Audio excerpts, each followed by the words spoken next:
Ketika kolbu ini sudah tidak bisa menerima cahaya dari Allah Subhanahu wa taala, atau dengan kata lain sudah tidak mendapatkan petunjuk dari Allah Subhanahu wa taala, maka secara hakiki sesungguhnya kita dalam kondisi yang celaka ya.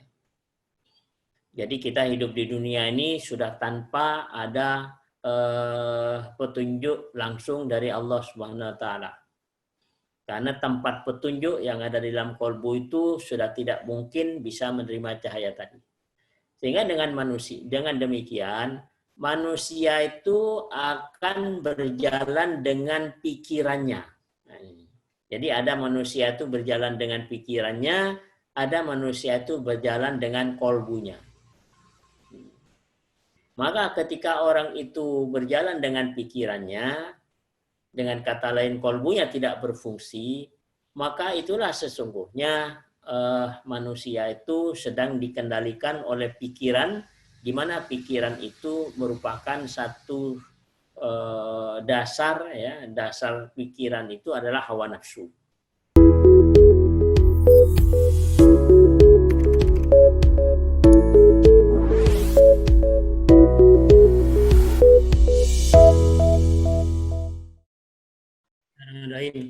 Assalamualaikum warahmatullahi wabarakatuh.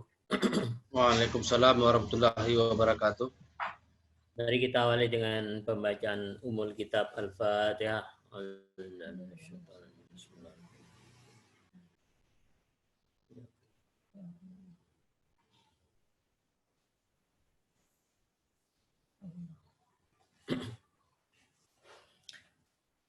Bismillahirrahmanirrahim. Alhamdulillahilladzi khalaqal mauta wal hayata liyabluwakum ayyukum ahsanu amala wa huwal azizul ghafur. Asyhadu an la ilaha illallah wa asyhadu anna Muhammadan abduhu wa rasuluh. Allahumma salli wa sallim wa barik ala Muhammad wa ala ali Muhammad wa ba'd. Puji syukur kita panjatkan kehadirat Allah Subhanahu wa taala. Salawat serta salam semoga Allah limpahkan kepada junjungan kita Rasulullah Muhammad SAW, keluarga beliau, para sahabatnya, dan kepada kita sekalian. Amin ya rabbal alamin. Pada kesempatan ini kita akan mengambil satu topik, yaitu kolbu yang dikunci mati oleh Allah Subhanahu wa taala. Sebelum kita membahas kolbu yang dikunci mati oleh Allah ini, terlebih dahulu kita akan menyampaikan bahwa kolbu ini adalah merupakan sesuatu alat komunikasi. Di kolbu ini adalah komunikasi antara seorang hamba dengan Allah Subhanahu wa taala. Jadi Allah Subhanahu wa taala berkomunikasi dengan orang yang beriman dan bertakwa kepada Allah melalui kolbunya. Sehingga dengan demikian diharapkan bahwa kolbu ini harus senantiasa dalam keadaan siap ya, menerima sinyal-sinyal dari Allah Subhanahu wa taala sebagai alat komunikasi. Dan kolbu ini menjadi satu pusat perhatian Allah Subhanahu wa taala. Jadi yang dilihat oleh Allah adalah kolbunya ya. Jadi sebagaimana hadis yang disampaikan oleh Nabi sallallahu alaihi wasallam, "Innallaha la yanzuru ila suwarikum wa amalikum walakin yanzuru ila qulubikum wa amalikum." Jadi sesungguhnya Allah itu melihat kepada kolbunya, tidak melihat kepada rupa dan harta bendanya, tapi yang dilihat adalah kolbu dan amal perbuatannya. Karena kolbu inilah sesungguhnya yang akan membuahkan satu amalan atau perbuatan. Jadi dengan demikian bahwa kolbu ini adalah merupakan sesuatu yang amat sangat penting. Ya, amat sangat penting. Namun kolbu ini sesungguhnya adalah, kalau kata Nabi, kolbu ini mudghah. mudghah ini segumpal daging. Ya, jadi segumpal daging yaitu jantung. Ya. Di dalam jantung itu, jadi yang dimaksudkan kolbu di situ sesungguhnya apa yang ada di dalam jantung. Yang ada di dalam jantung itu adalah jiwa dan ruh tadi. Jiwa, ruh yang menggerakkan jantung, kembang kempis ya, terjadi detak jantung itu karena adanya ruh di dalam jantung tadi. Kemudian selain ada ruh di dalam jantung itu adalah ada jiwa. Nah, jiwa inilah sesungguhnya, jiwa yang ada di dalam jantung inilah sesungguhnya yang menjadi pusat perhatian Allah Subhanahu wa taala. Jadi yang bisa melihat, bisa mendengar, ya, bisa merasakan, ya, itu adalah jiwa yang ada di dalam kolbu ini. Nah, itulah yang menjadi inti daripada manusia. Nah, kolbu ini harus satu siap, ya, siap dengan, karena kolbu ini adalah merupakan satu wadah, ya, wadah, ya, di mana di dalam ada jiwa. Nah, ke dalam kolbu, ke dalam jantung itulah Allah Subhanahu Wa Taala akan menurunkan cahayanya. Maka dengan cahaya itu manusia itu bisa berjalan di permukaan bumi dengan benar. Namun demikian sesungguhnya cahaya itu tidak akan serta-merta akan diturunkan oleh Allah ke dalam kolbu. Kalau di dalam kolbu itu terjadi satu kekotoran, kotor, kolbunya kotor. Sehingga karena kolbu kotor dalam arti bahwa kolbu itu sesungguhnya dalam kondisi tidak siap, ya, menerima cahaya yang akan diturunkan oleh Allah Subhanahu wa taala. Karena cahaya ini adalah satu zat yang mulia, yang agung, tentu saja kolbu yang menerima, yang akan menerima cahaya ini harus dengan kebersihan. Tidak mungkin kolbu yang kotor itu akan Allah turunkan cahaya ke dalamnya. Maka semakin kita berhati-hati membersihkan kolbu, ya, maka akan semakin sensitif, akan semakin peka, ya, akan semakin menjadi perasa. Jadi tajam perasaannya karena kolbu yang bersih tadi. Jadi setiap ada sinyal dari Allah, maka akan bisa merasakan si kolbu itu tadi, jiwa yang ada di dalam kolbu itu tadi. Kapan saatnya kolbu itu tidak bisa menerima sinyal? Nah, ini yang akan kita bahas di dalam kajian kita ini. Jadi bagaimana supaya kita selalu siap bisa menerima cahaya. Nah, sekarang yang akan kita bahas itu kolbu yang dikunci mati oleh Allah Subhanahu wa taala. Jadi dalam arti bahwa kolbu sudah tidak bisa menerima cahaya dari Allah Subhanahu wa taala. Nah, ketika kolbu ini sudah tidak bisa menerima cahaya dari Allah Subhanahu wa taala, atau dengan kata lain sudah tidak mendapatkan petunjuk dari Allah Subhanahu wa taala, maka secara hakiki sesungguhnya kita dalam kondisi yang celaka, ya. Jadi kita hidup di dunia ini sudah tanpa ada petunjuk langsung dari Allah Subhanahu wa taala. Karena tempat petunjuk yang ada di dalam kolbu itu sudah tidak mungkin bisa menerima cahaya tadi. Sehingga dengan demikian manusia itu akan berjalan dengan pikirannya. Jadi ada manusia itu berjalan dengan pikirannya, ada manusia itu berjalan dengan kolbunya. Maka ketika orang itu berjalan dengan pikirannya, dengan kata lain kolbunya tidak berfungsi, maka itulah sesungguhnya manusia itu sedang dikendalikan oleh pikiran di mana pikiran itu merupakan satu dasar, ya, dasar pikiran itu adalah hawa nafsu. Sehingga segala sesuatunya yang dilakukan, ya, baik pemikiran maupun tindakan, maka itu semua manusia itu akan bersumber dari perintah hawa nafsu, ya, yang ada di kepala kita. Nah, kalau itu yang terjadi, maka sesungguhnya itu adalah merupakan satu kehidupan yang melelahkan. Karena kemampuan pemikiran manusia itu akan terbatas, ya, akan terbatas. Sehingga dan kehidupan yang hanya diandalkan kepada pemikiran itu yang bisa kita rasakan adalah misalnya kejenuhan, kelelahan, stres, ya, rasanya terbebani.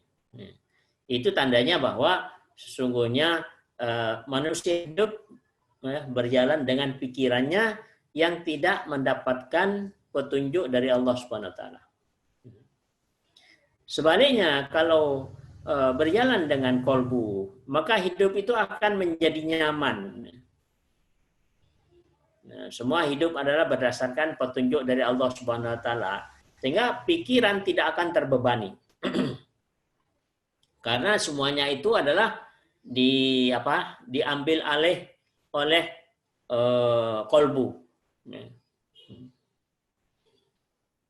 Sehingga kolbu di sini yang akan memberikan arahan di dalam kita menjalankan kehidupan ini.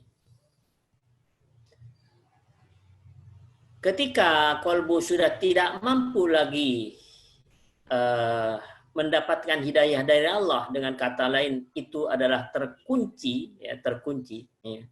Mengapa kolbu kita terkunci? Sehingga kita berjalan dengan pikiran saja.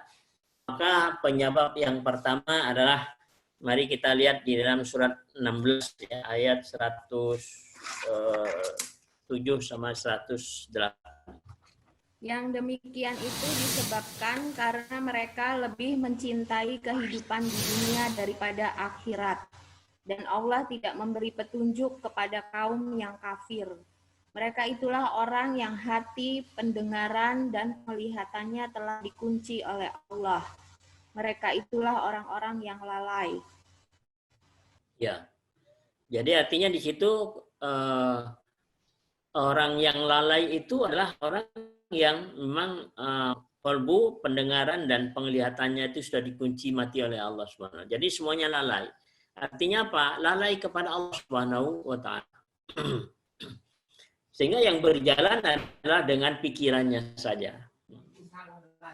Nah, di sini dikatakan bahwa kenapa demikian? Karena dia lebih mencintai, ya, ini mencintai, kondisi mencintai. Ya. Di sini kondisi mencintai itu artinya sesuatu yang paling kita gandrungi, kita angan-angankan, ya. Ya, karena yang namanya kecintaan ini sesuatu yang tertinggi. Nah, posisi yang tertinggi di dalam hidup kita ini. Nah, posisi yang tertinggi itu adalah yang dicintai adalah dunia, ya, melebihi daripada kehidupan akhirat. Jadi akhiratnya di belakang, dunia yang di depan. Maka itulah yang menyebabkan kolbu kita dikunci mati oleh Allah Subhanahu wa taala. Karena sesungguhnya Allah itu adalah suatu zat yang saking sayangnya kepada hambanya, Allah itu adalah pencemburu berat. Ya, jadi kalau hambanya itu mencintai selain Allah, maka itu Allah akan sangat murka. Ya. Maka kemurkaan Allah itu karena kecintaan kita kepada dunia melebihi akhirat, maka akan dikunci mati oleh Allah Subhanahu wa taala. Sehingga di sini dari ayat ini kemudian ada satu pertanyaan, apakah tidak boleh kita mempunyai harta benda? Nah, kalau itu pertanyaannya adalah bukan tidak boleh. Ya, jadi yang tidak boleh itu adalah dicintai. Gitu. Jadi kalau kita dikaruniai harta yang banyak, ya malah itu bagus gitu. Karena kata Nabi begini, boleh iri kepada dua orang. Yang pertama adalah orang yang punya harta, tapi dengan hartanya itu dia untuk meraih akhirat, meraih keridhaan Allah, bisa melihat Allah nanti di akhirat, bisa masuk ke dalam surganya Allah, itu dengan harta benda yang dia miliki. Kemudian yang kedua, kata Nabi SAW, ya, orang yang punya ilmu, yang dengan ilmunya itu, diamalkan ilmunya, dia sampaikan ilmunya kepada orang lain. Nah, dengan ilmunya dia mencapai satu keridhaan Allah Subhanahu wa taala. Jadi di dalam hal ini adalah yang tidak boleh itu adalah mencintai dunia, mencintai kehidupan dunia. Oleh karena itu supaya tidak mencintai dunia, maka Allah menyatakan di dalam surah Al-Imran itu alladzina yunfiquna fis sarra'i wat dharra. Jadi bersedekah dalam keadaan lapang dan sempit. Ya, jadi di situ ketika sempit pun kita diperintahkan untuk bersedekah oleh Allah Subhanahu wa taala. Itu menunjukkan bahwa agar supaya ya, kadang-kadang kita yang pas-pasan ini lebih sayang kepada harta benda, lebih cinta kepada harta benda, takut hilang misalnya. Nah, justru dengan itu Allah perintahkan untuk disedekahkan. Jadi kecintaan itu di situ hanyalah untuk Allah Subhanahu wa taala, bukan kepada selain Allah, yaitu dunia. Maka sesungguhnya yang dimaksudkan dunia? Mari kita lihat di surat Ali Imran, ya, surat 3, ayat yang ke-14.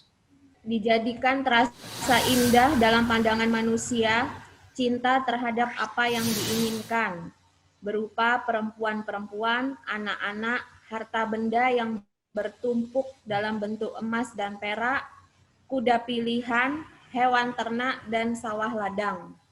Itulah kesenangan hidup di dunia, dan di sisi Allah lah tempat kembali yang baik. Ya. Jadi di sini adalah zuyyina linnasi ya hubbus syahawat. Jadi dijadikan indah ya pada manusia ya kecintaan kepada apa-apa yang diingini. Nah, ini jadi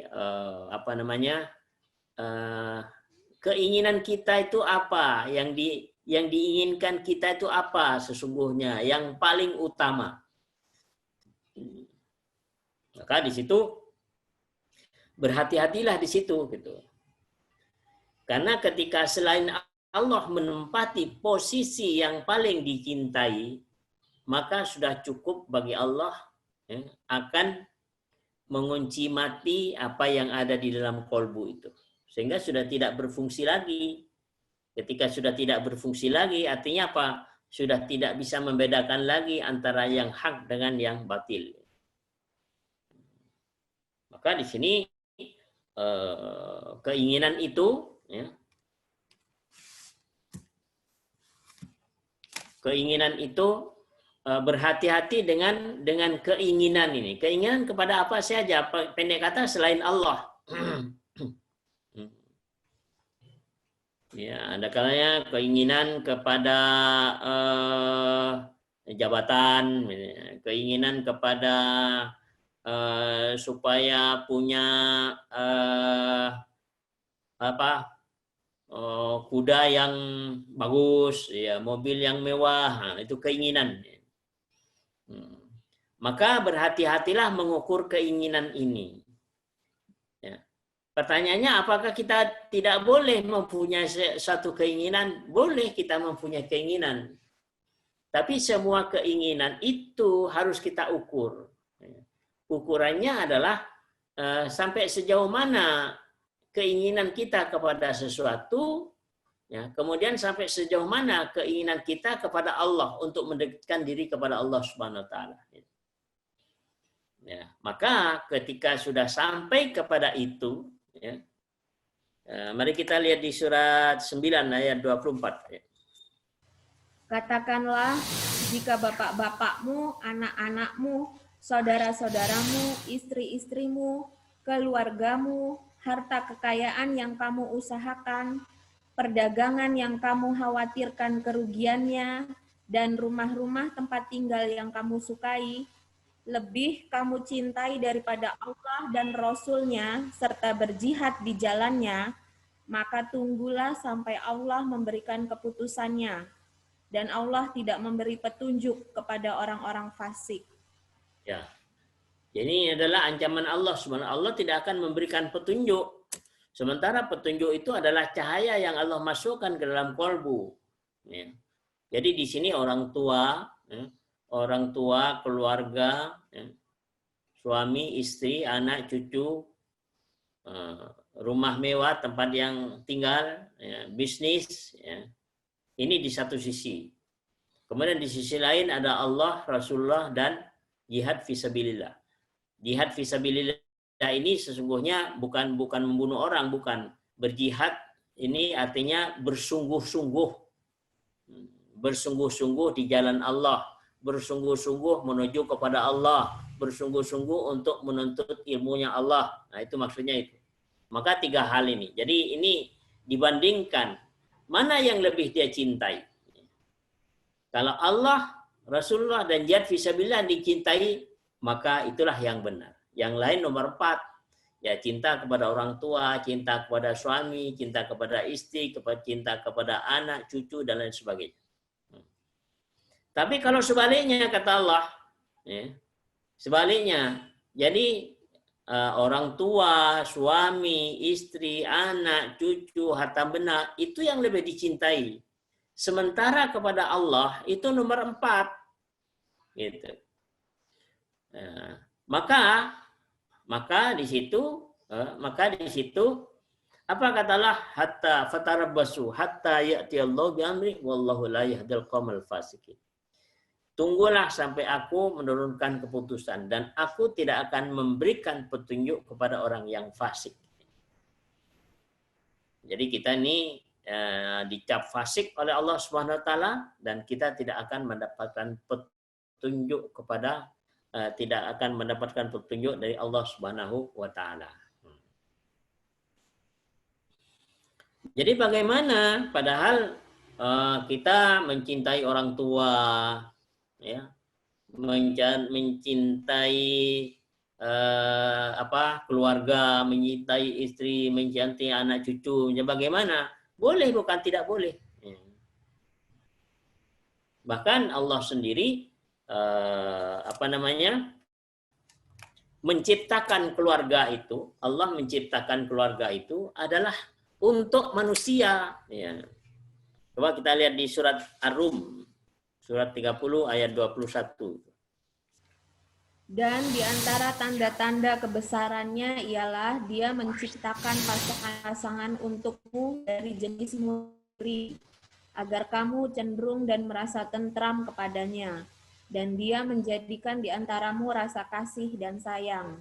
Sungguh pada yang demikian itu benar-benar terdapat tanda-tanda kebesaran Allah bagi kaum yang berpikir. Ya.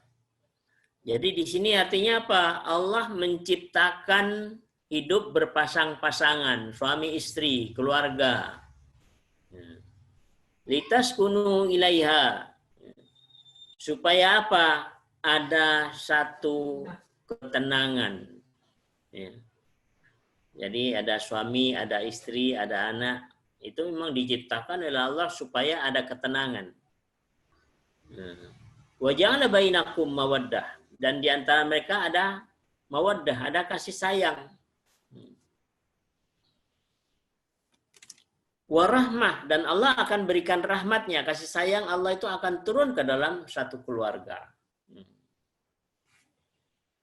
Jadi artinya di sini bahwa sakinah, mawaddah, warahmah itu adalah merupakan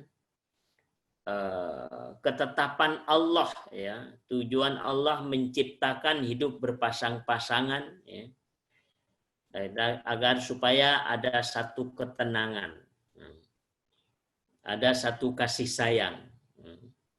Sehingga kalau di dalam rumah tangga itu sudah tidak ada kasih sayang, tidak ada ketenangan hidup, maka secara hakiki sesungguhnya rumah tangga kita itu sudah tidak ada lagi, ya.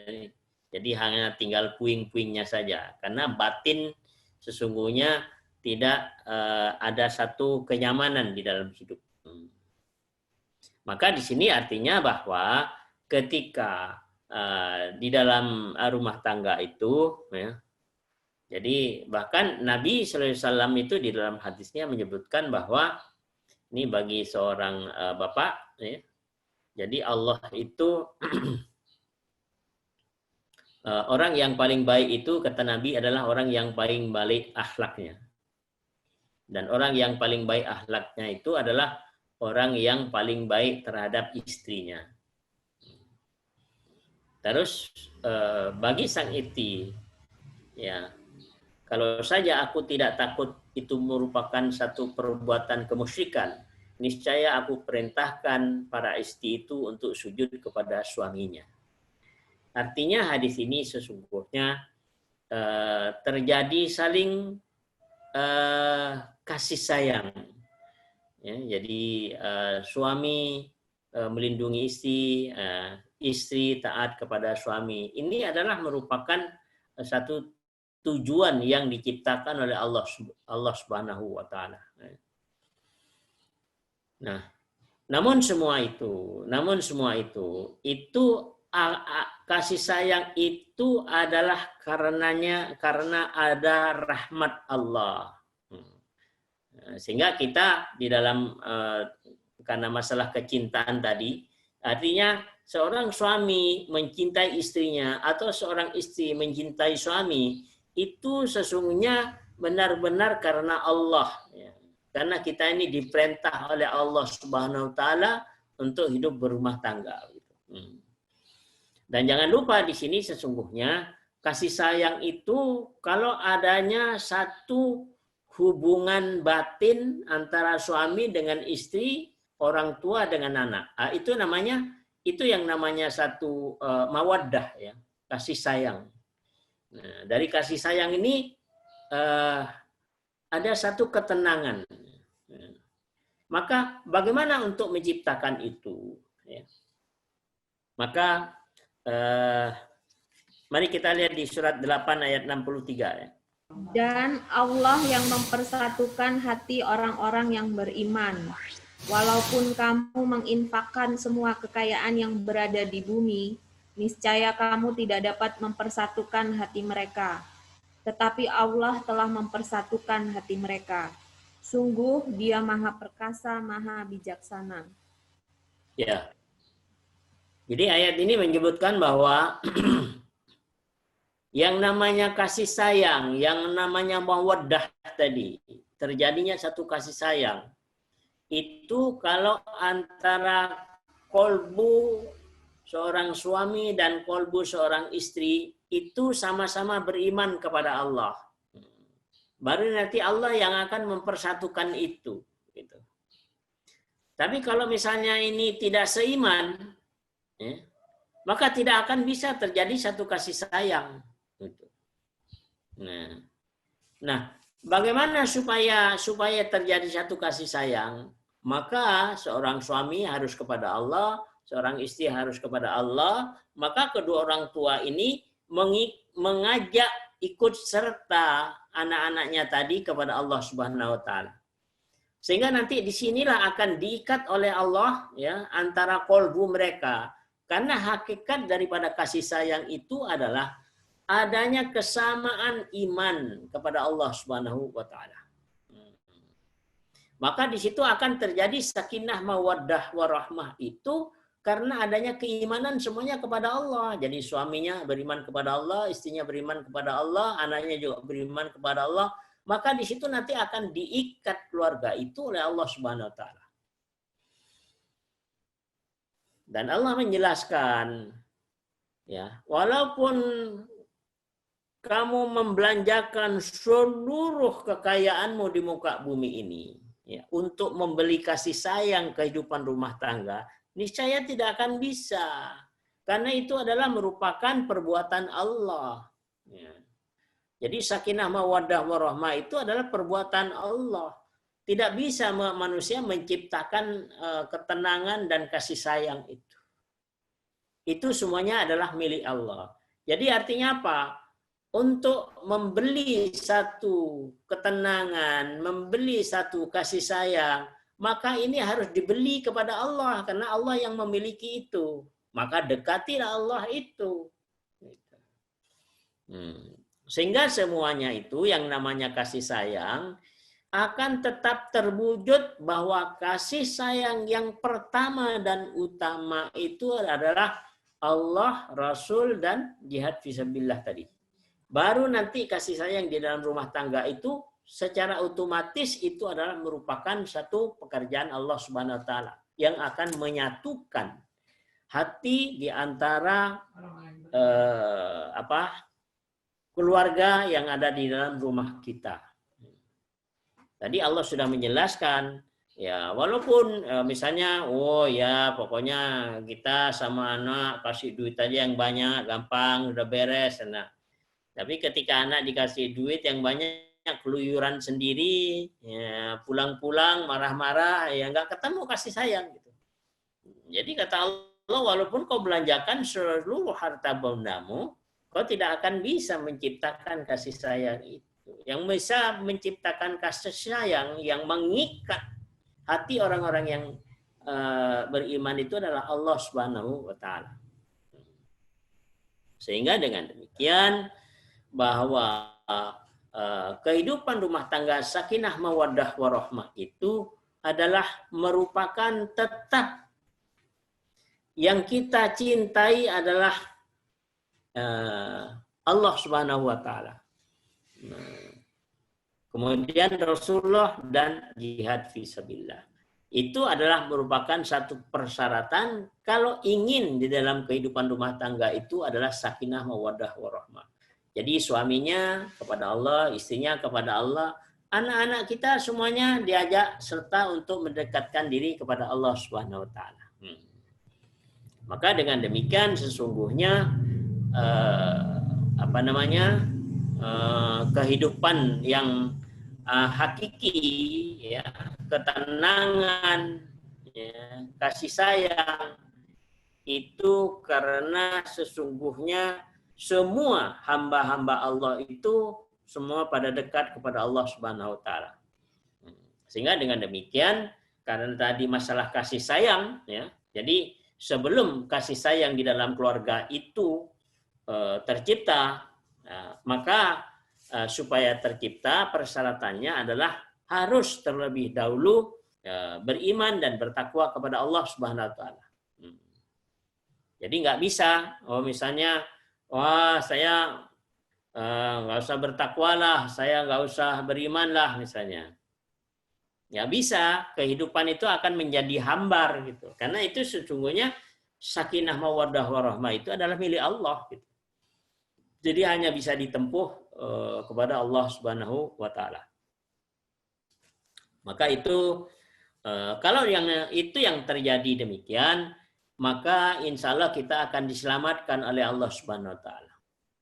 Tapi kalau kita misalnya lebih mengutamakan keluarga. Nah, keluarga itu siapa dinamai? Ya orang tua, ya suami, ya istri, ya anak. Tapi kepada Allah ya nomor 4 misalnya. Nah, itu yang sebetulnya yang tidak boleh. Kalau itu yang terjadi, maka itu yang akan dicuci mati oleh Allah Subhanahu wa taala. Sehingga dengan demikian bahwa kolbu itu, ya, kolbu itu harus kita perhatikan. Jangan sampai kolbu kita dikunci mati oleh Allah Subhanahu wa taala. Jadi tadi yang pertama adalah kecintaan, mencintai kehidupan dunia melebihi dari kehidupan akhirat. Kemudian yang kedua adalah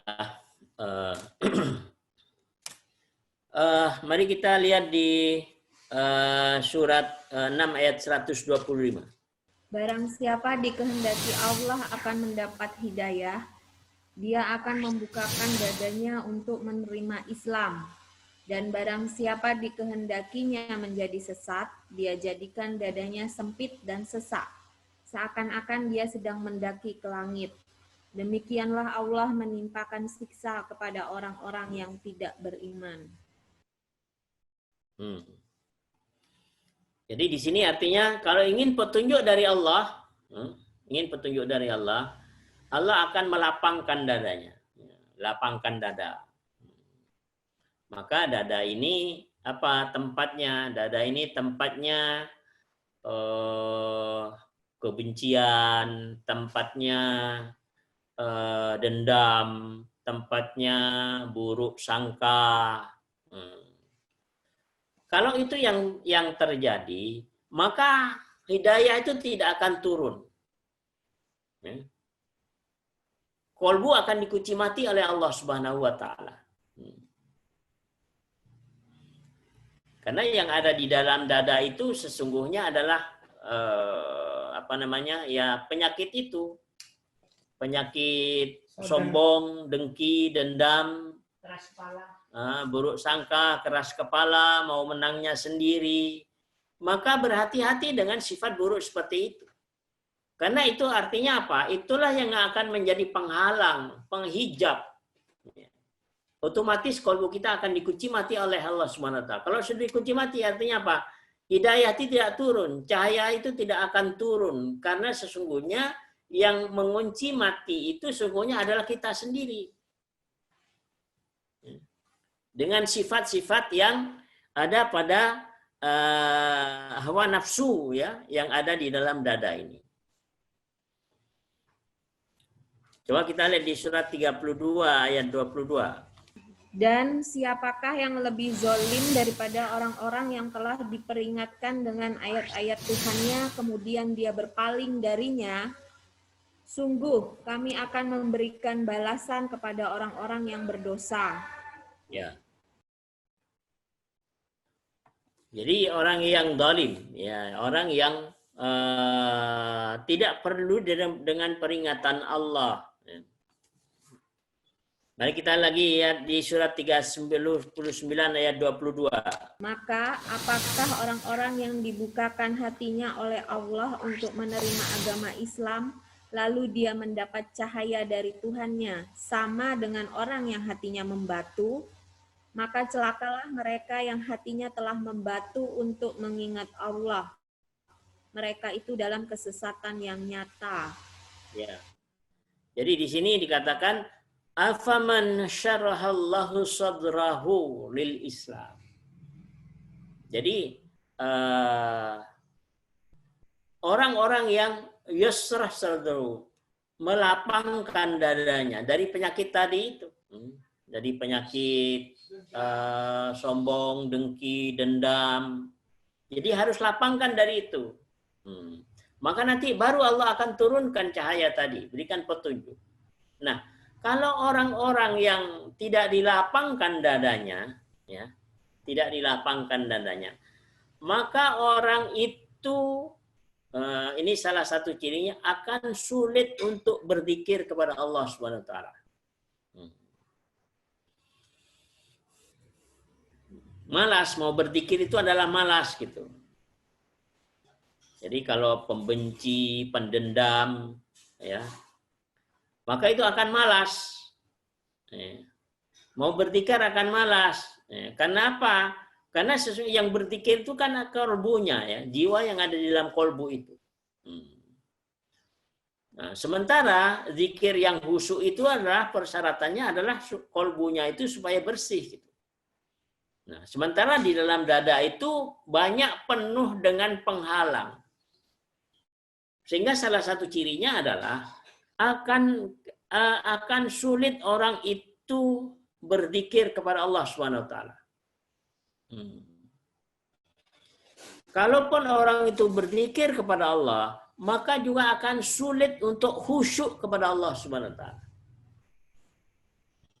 Karena sesungguhnya kenapa orang itu sulit khusyuk kepada Allah? Karena sesungguhnya kalbunya dikunci mati oleh Allah.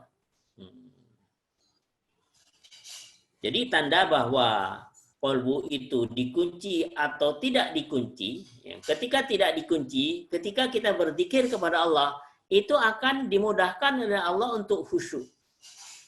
Karena sesungguhnya berzikir itu adalah komunikasi jiwa kita dengan Allah Subhanahu wa taala. Pada saat jiwa itu berkomunikasi dengan Allah Subhanahu wa taala, maka ini tidak ada beban. Ya, beban kebencian, beban dendam. Nah, itu sesungguhnya yang membuat itu akan sulit, ya, akan sulit jiwa ini berkomunikasi dengan Allah Subhanahu wa taala. Sehingga sebanyak zikir apapun yang kita lakukan akan sulit rasanya untuk merasakan khusyuk kepada Allah Subhanahu wa taala, karena sesungguhnya kalbu kita sedang dikunci mati oleh Allah Subhanahu wa taala.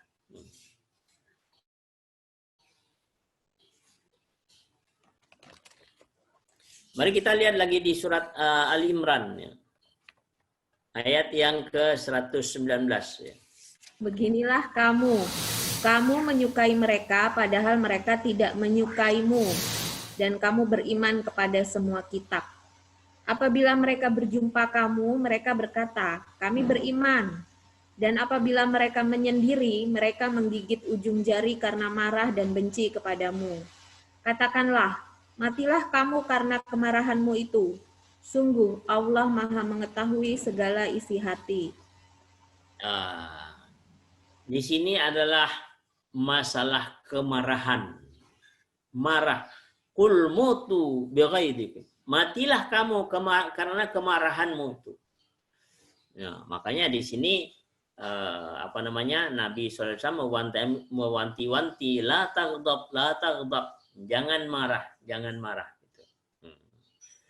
Qul mutu bighaidikum. Matilah kamu karena kemarahanmu. Jadi marah itu membuat mati. Apa yang mati? Kolbunya mati, pikirannya mati. Bahkan di dalam penelitian medis itu immunity, ya. Jadi daya tahan tubuh kita itu juga akan mati. Ya. Nah, sehingga dengan demikian kalau daya tahan tubuh akan mati, maka ini akan virus-virus itu akan menyerang dengan mudah karena pertahanan tubuh kita akan mati. Maka marah ini, kul mutu bighaidikum, marah ini akan membuat kolbu kita akan mati. Kenapa marah? Marah ini sesungguhnya akibat, penyebabnya adanya satu kebencian, satu dendam, ya. Kemudian sakit hati, ya. Itu penyebabnya. Karena sakit hati, karena dendam, akhirnya apa? Marah. Nah, gitu. Nah, maka dengan demikian ini adalah merupakan penghalang-penghalang yang akan mengakibatkan kolbu kita tidak berfungsi.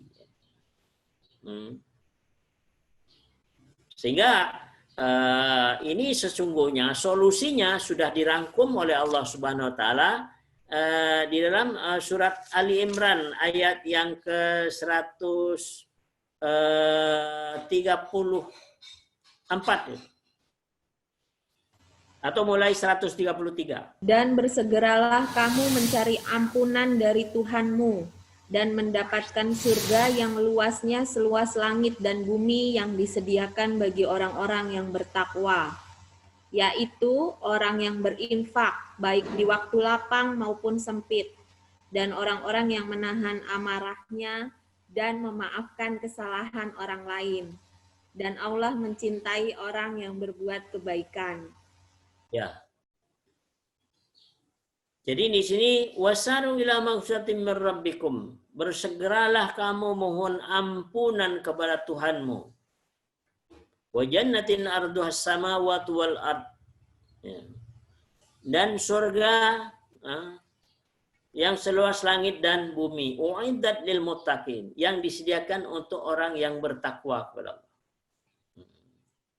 Siapa orang yang bertakwa kepada Allah? Yaitu alladzina yunfiquna fis sarra'i wad dharra, yaitu orang yang bersedekah dalam keadaan lapang dan sempit. Jadi di sini ya, kalau tadi bahwa orang yang mencintai dunia itu adalah melebihi daripada kecintaan kepada akhirat, ya, maka kolbunya akan dikunci mati oleh Allah Subhanahu wa taala. Maka solusinya bagaimana? Alladzina yunfiquna fis sarra'i wad dharra. Jadi sedekah dalam keadaan lapang dan sempit. Dalam keadaan lapang ya agak banyakan, dalam keadaan sempit ya keluarkan juga sedekah itu. Itu adalah supaya kolbu kita itu, jiwa kita yang ada di dalam kolbu itu tidak mencintai kehidupan dunia, tidak mencintai harta benda, tapi kita mencintai Allah Subhanahu wa taala. Dan itu merupakan satu ciri daripada orang yang bertakwa kepada Allah Subhanahu wa taala. Kemudian setelah itu wal kadiminal ghaid wal 'afina 'anil nas. Menahan marah. Tadi ayat tadi dikatakan qul mutu bighaidikum. Matilah kamu karena kemarahanmu. Jadi orang yang marah itu mati, pikirannya mati, kolbunya mati, imunitinya, daya tahan tubuh jiwanya, daya tahan tubuh badannya juga akan mati. Nah, maka di sini dikatakan wal kadhiminal ghaid. Jadi menahan marah, ya. Wal 'afina 'anil nas, dan memaafkan manusia. Maka di sini wal kadhiminal ghaid wal 'afina nas ini merupakan sebab akibat. Maka supaya kita bisa menahan marah, ya sudah maafkan saja orang itu, baru selesai. Kita tidak akan marah. Kenapa tidak marah? Sudah saya maafkan. Jadi itu sebab akibat. Jadi maka penyebabnya adalah karena kita benci dendam. Akibatnya kita marah. Maka supaya tidak marah bagaimana? Ya sudah maafkan saja. Ya, penyebabnya dihilangkan dengan cara memaafkan kesalahan manusia. Nah, karena sudah kita maafkan, maka sudah tidak akan marah lagi. Sehingga dengan demikian fungsi kolbu kita itu akan masih kita bisa bertahan. Wallahu yuhibbul muhsinin, dan Allah Maha cinta kepada muhsinin. Nah, cinta kepada muhsinin. Jadi dianggap muhsinin. Muhsinin ini adalah orangnya. Kalau perbuatannya itu namanya ihsan. Jadi kalau di dalam hadis Nabi SAW itu disebutkan bahwa al-ihsanu an ta'budallaha ka'annaka tarahu fa illam takun tarahu fa innahu yaraka. Ihsan itu adalah ketika engkau menyembah Allah, maka seolah-olah engkau melihat Allah. Atau kalau tidak, maka Allah sesungguhnya yang sedang melihatmu. Maka perasaan-perasaan ihsan yang semacam itulah yang akan dimungkinkan bisa dirasakan ketika seseorang itu sudah memaafkan kesalahan manusia dan menahan marah tadi. Otomatis bisa menahan marah. Sehingga akan dimungkinkan untuk khusyuk kepada Allah Subhanahu wa taala. Nah, di sini dikatakan wallahu yuhibbul muhsin. Allah cinta kepada orang itu. Allah cinta kepada orang yang suka memberikan maaf. Allah cinta kepada orang yang bisa menahan marah. Maka ini merupakan satu ciri daripada orang yang bertakwa kepada Allah Subhanahu wa taala. Wallahu yuhibbul muhsinin. Nah, maka di sini memaafkan itu adalah merupakan satu ciri, ya, salah satu ciri daripada orang yang bertakwa kepada Allah. Ahli pemaaf. Gitu. Mari kita lihat di dalam surat 16 ayat 125 sampai 127 ya. Serulah manusia kepada jalan Tuhanmu dengan hikmah dan pengajaran yang baik, dan berdebatlah dengan mereka dengan cara yang baik. Sesungguhnya Tuhanmu dialah yang lebih mengetahui siapa yang sesat dari jalannya, dan dialah yang lebih mengetahui siapa yang mendapat petunjuk. Dan jika kamu membalas, maka balaslah dengan balasan yang sama dengan siksaan yang ditimpakan kepadamu. Tetapi jika kamu bersabar, sesungguhnya itulah yang lebih baik bagi orang yang sabar. Dan bersabarlah, dan kesabaranmu itu semata-mata dengan pertolongan Allah. Dan janganlah engkau bersedih hati terhadap kekafiran mereka, dan jangan pula bersempit dada terhadap tipu daya yang mereka rencanakan. Terus 128. Sungguh Allah beserta orang-orang yang bertakwa dan orang-orang yang berbuat kebaikan. Ya. Jadi dari ayat ini sesungguhnya kita diperintah untuk berdakwah, ya, menyampaikan bil hikmah, ya. Menyampaikan dengan hikmah. Kalaupun kita misalnya sudah menyampaikan dengan hikmah, kemudian kita tidak diterima, apa? Maka di sini dikatakan bersabarlah kamu. Kemudian di sini apa sabar itu? Yang pertama, sabar itu tidak membalas. Kemudian sabar itu tidak sedih karena kekafiran mereka.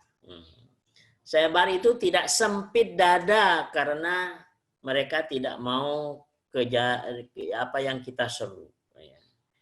Maka itulah sesungguhnya. Artinya apa? Bahwa sesungguhnya di sini bagaimana orang itu menjaga diri supaya tidak sedih, supaya tidak bersempit dada. Kenapa demikian? Karena bersedih, bersempit dada itu akan kalau sampai pada tingkatan tertentu itu nanti akan menjadi hijab, menjadi penghalang, ya, penghalang kolbu kita kepada Allah Subhanahu wa Ta'ala. Gitu. Sehingga dengan demikian bagaimana supaya kolbu itu kita tidak terkunci mati oleh Allah Subhanahu wa Ta'ala, maka jagalah perasaan kita. Jadi jangan perasaan itu sedih, jangan perasaan itu ada perasaan sakit hati, ya. Ya, saya sudah bersabar gitu, tapi saya kalau ingat ucapannya sakit rasanya di hati itu, ya. Kan ada yang begitu. Jadi kalau seperti itu bukan bersabar namanya, sakit hati cuma ditahan. Ya. Maka yang namanya sabar itu ya tidak sedih, tidak sakit hati. Karena kenapa? Sedih dan sakit hati itu akan membuat hijab, penghalang untuk kita khusyuk kepada Allah Subhanahu wa Ta'ala. Maka dengan demikian tadi sudah dilandasi. Ini sama-sama akhir daripada ayat itu adalah orang yang bertakwa kepada Allah Subhanahu wa Ta'ala. Itu adalah ciri orang yang bertakwa kepada Allah Subhanahu wa Ta'ala. Jadi pemaaf, memberikan maaf kepada orang yang kita dakwai tadi, ya kan? Terus kemudian kita tidak marah gitu. Maka di sini jagalah itu. Jadi tidak sedih, ya, tidak sakit hati, ya, dan bisa menahan marah. Kenapa? Kenapa Allah perintahkan yang demikian? Karena ini sesungguhnya yang akan menjadi penghalang jiwa kita itu untuk bisa komunikasi dengan Allah dengan lancar.